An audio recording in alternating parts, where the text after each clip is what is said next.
Are you looking for your next anime obsession? Look no further than Hell's Paradise. This anime is an absolute must-watch. From the very first episode, the show's originality stands out and quickly left me wanting more. The first episode did well to draw me in. Then the action really kicked up a notch in the second episode, when an insane battle breaks out. Each episode has left me impatiently waiting for the next episode. In this video, I'll talk about Hell's Paradise, which has quickly caught on with anime fans for its unique take on the aesthetic side of Hell. I'll introduce the unique story and amazing concepts to persuade you to make this the next show on your watch list. Hell's Paradise is a new anime series being produced and animated by Mappa, which of course became more known to anime fans upon taking the reins of the final season of Attack on Titan. The manga was first serialized by Shonen Jump in 2018, running through 2021. The story follows the journey of a group of prisoners who have been sent to an island believed to be the Shinsenkyo, Divine Paradise, which is filled with deadly creatures and supernatural powers.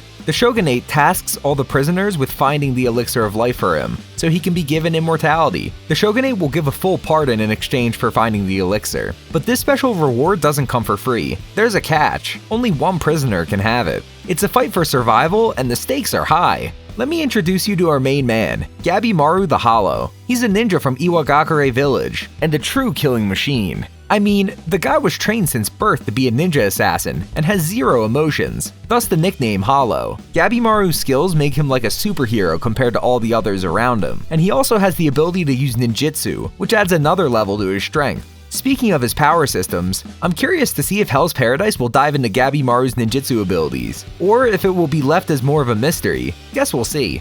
Gabimaru ends up being captured by the magistrate's office, and things take a seriously dark turn. They try to execute him in every way imaginable, from beheading and burning him at the stake to boiling him alive in oil, but he just won't die.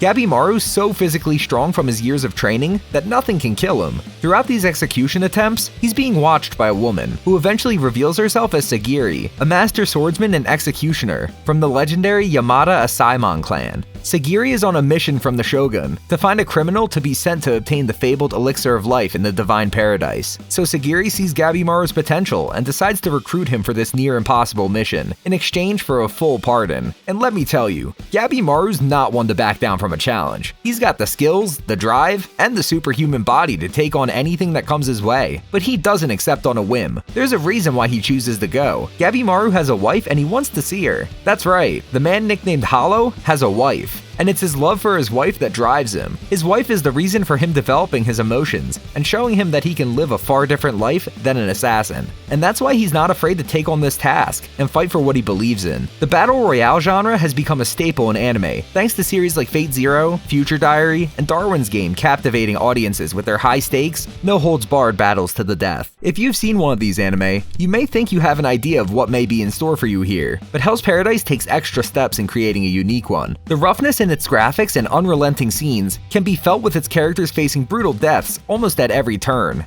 All contenders on this elixir hunt are notorious criminals, each with a unique twisted mind and abilities. The second episode in particular sets the tone for what's to come, with shocking and gruesome deaths that are not for the faint of heart. Sagiri brings Gabimaru to the gathering of criminals, where the conditions of their pardon are explained. Although a pardon has officially been offered, 30 criminals are still far too many for the higher-ups' liking, so they are told to whittle down their numbers. Only those who survive are granted the privilege to embark to the Divine Paradise. What happens next is simply brutal. The criminals start to murder each other using any means necessary, but Gabimaru still stands out from the crowd. He stands still, unfazed by all the chaos, not wanting to kill anyone, and even attempts to get the shogunate to stop the unnecessary killing. It's not until he's finally attacked that he eliminates a handful of criminals in smooth succession, using brute force and precision to hit their vital spots. His methods are far from refined, as he claws and even bites his victims, resulting in bloody and painful deaths. This clearly sets the tone for what's to come in the remainder of the series. Aside from the battle royale concept, the design of the monsters is really unique. The island has many deadly and mysterious creatures that Gabimaru and the others must deal with. The first line of defense being monsters called Soshin and Monshin. Their job is to keep any nosy humans out of their territory. But they're not exactly the brightest creatures around. They just act on instinct.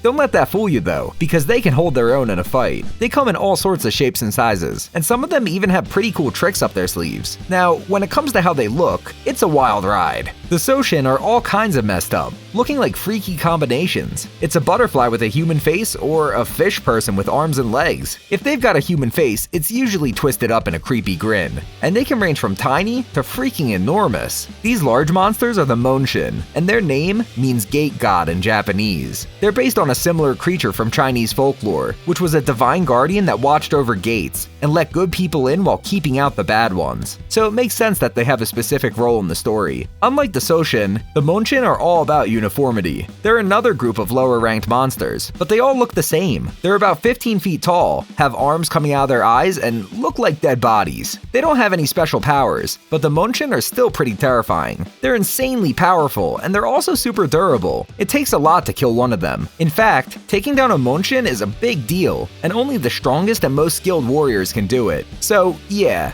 these guys are definitely not to be messed with. It's not just the monsters that are captivating, but the humans on the island as well. Each criminal on the island is supervised by a samurai called asaemon, and the criminals and asaemon create unique relationships that build the story in wonderful ways.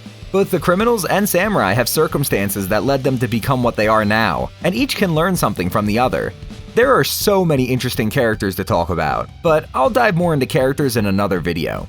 In addition to its unique storyline and captivating characters, one of the most entertaining aspects of this anime adaptation is that it's animated by none other than Mappa. Mappa is killing it with the visuals. The backgrounds are vivid and lush, and the action scenes are smooth and dynamic. It's like every frame is a work of art. One of the things that Mappa is particularly skilled at is capturing the mood and atmosphere of a scene. They pay great attention to detail, from the lighting and shadows to how the characters move and interact with their environment. This attention to detail creates a fully immersive experience for the viewer, and makes every scene feel more alive and real. Another thing that sets Mappa apart is their use of color. They use a vibrant color palette, which suits the paradise theme of this anime, and made the world of Hell's Paradise pop.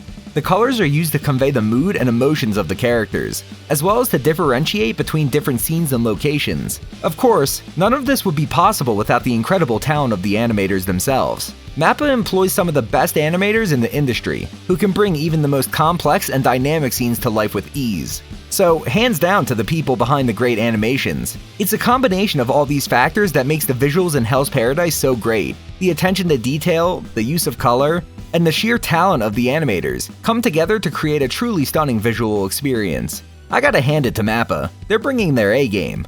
I can't wait to see what they show us next. With its breathtaking visuals and intriguing plotline, Hell's Paradise is a must-see for all anime fans. Its depiction of Hell's aesthetic and the high-stakes battle royale theme that's woven throughout the story is a chef's kiss. The characters are well developed, each with their unique abilities and backstories, and the concept is refreshingly original. The great thing about it all is that Hell's Paradise is just getting started. There's much more to come.